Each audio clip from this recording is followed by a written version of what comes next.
ख्वाब बदलता है, रात नहीं ख्वाब बदलता है, मंजिल नहीं कारवा बदलता है। रात नहीं ख्वाब बदलता है, मंजिल नहीं कारवा बदलता है। जज्बा रखो जीतने का, जज्बा रखो जीतने का, क्योंकि किस्मत बदले न बदले पर वक्त ज़रूर बदलता है।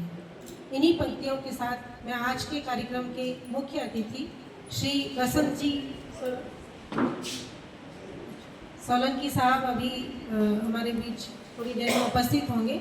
उससे पूर्व मैं आमंत्रित करना चाहती हूँ दिलीप ढींग साहब को कि वे आएँ और अपनी बात कहें। प्रबुद्ध श्रोतागण, सबसे पहले मैं आदरणीय जोशी जी को बधाई देता हूँ उनकी पहली पुस्तक के लिए।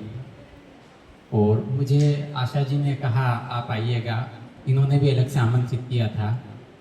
मैंने दूसरा जो राष्ट्रवंदन काव्य गोष्ठी है उसके लिए उन्होंने विशेष तौर से अनुरोध किया था, और उस समय तक मुझे वापस कहीं ऐसा अपरिहार्य कारण है कि वहाँ जाना है, तो मैंने आते ही बोला आशा जी को मैं तो 4:30 निकल जाऊँगा, तो थोड़ा मैंने मार्जिन रख कर बोला 5 तक निकल जाऊँगा। और बहुत खुशी हो रही है कि आपकी इस पहली पुस्तक का इतना अच्छा उत्सव आयोजित हुआ है। हम कहीं शादी में जाते हैं, नांगल में जाते हैं या कहीं भी जाते हैं तो कुछ न कुछ देते हैं। कोई व्यवसाय का उद्घाटन होता है तो भी वहाँ से कुछ खरीद देते हैं। तो हम एक यहाँ व्यवस्था की या नहीं की, एक कहीं भी जाए, कोई हमारा लेखक मित्र हो, उनकी किताब अगर प्रकाशित हो तो एक हम ऐसा अभ्यास बनाए जीवन में कि हम उनकी किताब को मूल्य देकर खरीदे। अब अभी जो कहा था कि पहले क्रेता पहले खरीदार, तो वो मुझे लाइन बहुत अच्छी लगी। मैं चेन्नई में रहता हूँ अभी, वहाँ प्रतिवर्ष एक चेन्नई पुस्तक मेला लगता है, उसमें लगभग 15 दिन वो चलता है। 15 दिन में आप आश्चर्य करेंगे कितने मूल्य की किताबें बिकती होगी, 1 करोड़ की। और उसमें हिंदी नहीं, अंग्रेजी तमिल। हिंदी में संस्कार ही नहीं है पुस्तक खरीदने का, मिल जाए तो ठीक है।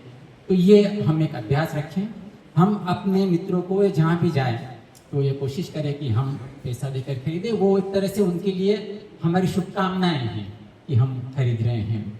ये अभ्यास अवश्य रखें। और आपने मुझे अभी अपनी व्यवस्था को बदलते हुए ये जो स्थान दिया है, इसके लिए मैं आभारी हूँ। हम यहाँ युगधारा परिवार के भी काफ़ी सदस्य हैं और माता पिता की स्मृति में युगधारा की ओर से एक कार्यक्रम किया करते हैं। तो अभी 14 अगस्त को 3:30 बजे राजस्थान विद्यापीठ प्रताप नगर में कार्यक्रम है।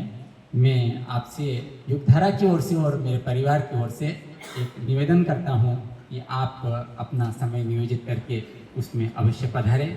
आपने मैं पुनः जोशी जी को बधाई देता हूँ और बहुत बहुत धन्यवाद। जय श्री। बहुत बहुत धन्यवाद सर।